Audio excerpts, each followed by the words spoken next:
Hello, everyone. Welcome to this MYXclusive interview. I'm VJ IE from the #1 music channel in the Philippines, MYX. And for today, we have a Filipino-British singer-songwriter. She was born in Iloilo, guys, but she grew up in London. But still, she would visit the Philippines before every year with her family. So, she's as Filipino as it gets. And we're so proud to claim her as ours. And she just released her debut studio album, Fake It Flowers, late last year, and now she has her first single after releasing her studio album. It's called Last Day on Earth, and she also has an upcoming EP called Our Extended Play. We can't wait to know more about it. Please welcome beabadoobee. Hello, thanks for having me. Hi, B. Hello. Hi, hello from the Philippines. May we know where you're at right now and what time is it there? It's currently 10 a.m. So in my boyfriend's house, and yeah, in London. Oh, it's still in London. Well, thank you so much for waking up early for us. Now, the last time we talked, I'm sure you don't remember anymore, but it was last year, July, and you were in a farm recording the EP. You said you were with the 1975 then in that house, and now you're about to release it. We can't wait. So can you tell us a little bit about this? Well, I lived on a farm for about 2 months or a bit more with my band and Matty and George from the 1975, and we created just a small EP together. And it was one of the most wholesome, nicest musical experiences I've ever had in my life. It was lovely. It was super chill. There was so many dogs and so many animals because it was on a farm, and we all lived together, saw each other as soon as we woke up. Last people I saw before I went to bed, and had lots of food, watched a lot of movies. Yeah. Wow, it was like the perfect retreat. Yeah, with the best people. Can you describe to us what a typical day in that camp was like for you? Let's start with what time you would wake up and what happens next. Well, it was during Fake It Flowers and when everything was coming out, so I had to wake up at 9 or 8 a.m. sometimes earlier to do press till 12. Back-to-back press. So that was intense. And then I went over, and then we had a chef that cooked us lunch and dinner. So if I was awake before lunch, I'd have a bit of breakfast, and then Matty did jiu-jitsu every morning. So I'd see him doing his jiu-jitsu in the garden. And we'd have lunch, and then we'd start working on the songs, and I'd either be doing more press or finishing writing the songs, or writing more new songs. It depends, but I was very caught up with a lot of Fake It Flowers stuff during some of the points of staying in Oxford. That's where we stayed, but it was all really lovely. The food there was very yummy, and if I didn't like the food, Matty would just cook me something because I was super picky. So he'd just be like, okay. One time he cooked me a Spanish omelet. It was really yummy. Wow, what else did he cook for you? You're like their baby sister then. During that whole time they were taking care of you. What do you want? Okay, we'll give it to you. It was so lovely. Well, he Matty always made us. We called him Pancake Chef for a long time because he used to make us loads of crepes. They were really yummy crepes. And my bassist Eliana, who's also my best friend, made me Nutella and banana every night, and we put on a film. So she'd like cut up a banana and like put loads of Nutella in a bowl, and she'd give it to me. It was so delicious. Yeah, it was Wow. crazy. You describing it is already mouth-watering. So, how would your day end then? How does it end? We'd watch a movie, or like we'd like finish up in the studio, have dinner all together on the dinner table, every night. Yeah, and then we'd put on a film, or like Matty was like obsessed with like like Reddit compilations on YouTube. So we'd watch like compilation videos on the TV, just like really funny, weird videos, or just like whack something on that strange. Yeah, we'd do that. And sometimes we'd have like a creative spur in the night and be like, oh my god, let's like write a song right now. So yeah. Wow, you know the way you're describing it, it doesn't feel like you guys were under pressure to like create every day. It seems like a very conducive environment. Oh yeah, it was definitely, there was no pressure. Like this EP, is a small thing. It's like almost an extension of Fake It Flowers and a bridge to the next thing I'm going to release. And that's what I've been saying, because it's like, everyone expects me to dye my hair every time I release something new, but I kept my hair blonde because it's like, it's not a massive transition. It's just like a little bridge to the next thing I'm going to make. And it's me experimenting. It's because we had all this time. I'm like, fuck it, let's just make more music, because, we're in lockdown and we locked down together. So it was, yeah, we just wanted to create something, and there was no pressure creating an album or an EP or one song or 5. It was just, let's just see what happens type of thing. Oh, so there was like no goal at all when you guys planned this 2-month retreat, if I may call it. So there was just like, okay, let's just create something, but you didn't know what it was, what it was going to be, an EP, an album, a single.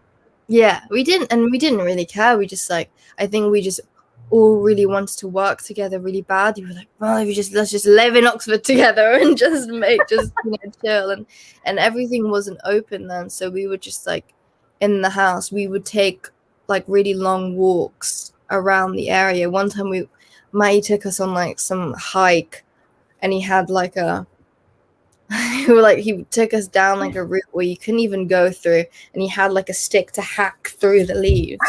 It was really intense. He was creating the path for you. Yeah. It was just, wow. Yeah, it was great. So how would you say have all those experiences like translate into your songs here in the upcoming Our Extended Play EP? Like, did they relate at all? Did you write about those experiences? There's like most of the songs on there kind of talk about the time that we were living in, or that we're living in currently, of, Corona and being in lockdown.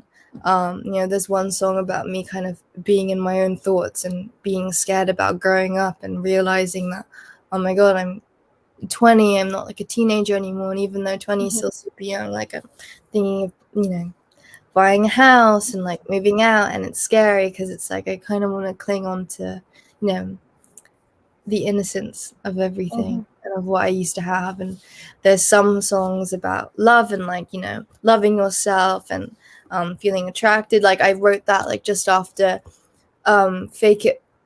finished recording Fake It Flowers, and I wrote it in my bedroom. One of the songs I'd written by myself, and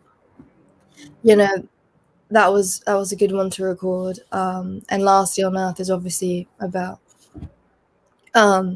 what we could have done in an exaggerated way if we had known that lockdown was going to happen, type of thing. Yeah, just like this new single that's out from your EP, Last Day on Earth. Can you tell us what this is about? Although I think you touched a little bit on it already, but now that you can tell us in detail what Last Day on Earth is about. I guess it's just we wanted a song that could almost be the soundtrack to this, you know, new era of like summer of love and what would happen after Corona had finished. So something that would just keep the mood up and keep spirits up. And we created Last Day on Earth, and talked about, you know, essentially what we could have done, almost in an over-exaggerated way. It's not like I'm going to burn down a church type of thing, Yes. but or kill someone. Yeah.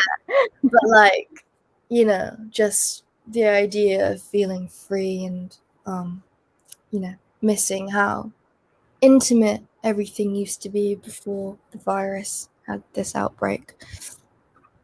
I know. It's very, well, it hits you in a different way, you know, especially since we're still going through that. But you guys were able to do a music video for this. Basically, everything that you would have done had you known this was going to happen. But you did it during the pandemic still. So how was that whole experience like? Like, were you hands-on in like what you wanted to show in the music video? Yeah, no, it was definitely important to, you know, follow the rules and regulations, but also create a piece of art and, you know, something that matched the vibe of the song. And essentially, I just wanted loads of people having fun. And I collaborated with with this director called Division, and they were amazing. We did it in Paris, and all the extras weren't actors. I made sure that like I want everyone to be just super cool already. So yeah, no, it was really good. It was really fun to make. Was that shot in London as well? Oh no, it was shot in Paris. Oh, Paris! Wow. Why did you guys choose Paris as the location? I think because like if you shoot in Paris, it will inevitably like have like a very European vibe. Like it just like all the kids very like, you know, they had their own sense of fashion, and like they hardly got styled because they already like came in dressed like that, and they were also lovely, super chill to hang out with. And like I hadn't known any of these kids, but we ended up like, you know, hanging out at the end, and like it was really nice. It was really wholesome. Any memorable moments while shooting? Because I remember in your press junket for, I think, Fake It Flowers, you were saying for one music video you got bruised up a little bit because of kneeling and everything. Your fingers bled from too much strumming of the guitar. But how about for this music video? Any fun moments? Well, the alcohol was real. At the end. So I was like, I remember chugging on like a whole bottle of vodka for like for the camera. I was like, yeah, I'm gonna do this, like thinking like, oh, it's probably like water, and it was just like straight vodka. And I ended up getting like so drunk, and I was just I think there's a bit where where like a boy is like trying to speak to like chat me up, and I'm like trying to like as sober as possible. I'm like, and every time I look at that scene, I'm just like, oh my god, it was so Do you still remember doing that scene? yeah, I just remember trying really hard to be like just act normal. Well, it seemed like you know, you had so much fun. Was it one of those moments when you kind of forgot like we were in a pandemic, like you were back to normal again? Were you transported into that like imaginary world for a moment there? Oh yeah, there was a slight moment. I was like, this is what it could be like when everything is over. Sigh. That's all we can do. But thank you so much for giving us this music video. To everyone watching, please do vote for it on our official website, MYXph.com. Now, B, what else can we expect from you in the coming months? When is our extended play coming out? The date isn't secure yet, but I mean, like, it's no surprise. But I think someone said they found it on like a merch site when it was getting released. So I was like, okay, whatever. But yeah, no. So the next single coming out is an upbeat one. It's kind of like a pretty sexy one, so I can't wait for people to hear it. Yeah, and I think it's the last one before the actual EP comes out. So. Mm-hmm. All right, we'll be waiting for that. But while we wait, can you please give your Filipino fans a special message? To give us some hope while we're waiting for new beabadoobee music. Well, honestly, I just want to say thank you so much. Like, I had never expected people to listen to my music and for my my kind to really appreciate what I do. So it means a lot that I get the support from people who matter the most to me, and I just can't wait to go there and play a show. And I miss my family. So all my family lives in the Philippines, so like, my mum and dad is. So, yeah, if they're watching it, I miss you guys, and I can't wait to meet everyone there.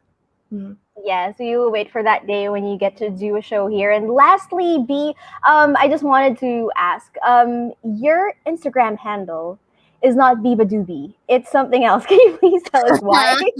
Why that is? And how do you read it though? It's radvxz, radvxz. I don't know. It's like, I mean, beabadoobee is on the bio, and it comes up if you write beabadoobee on Instagram. But the actual is like radvxz. I made it when I was 14, and I was like super into Tumblr, and I was like, yeah, let me just like throw a bunch of X's and Z's. It'll make it look so much more edgier. So yeah, that was why I called it radvxz. Okay, so no particular reason. It's just no. It was rad. Okay. Yeah, it was rad with VX. Thanks for the clarification. Thank you so much for spending so much time with us, B, and to everyone watching on Facebook, Twitter, YouTube. Thank you so much. Please keep on streaming. Last Day on Earth, and let's all wait for our extended play coming out. I think this spring, and of course, the single before that comes out as well. We'll be waiting for that. Thank you so much, B, joining us all the way from London. Once again, I'm VJ IE from the #1 music channel in the Philippines, Mix. Thanks, guys. Thanks, B.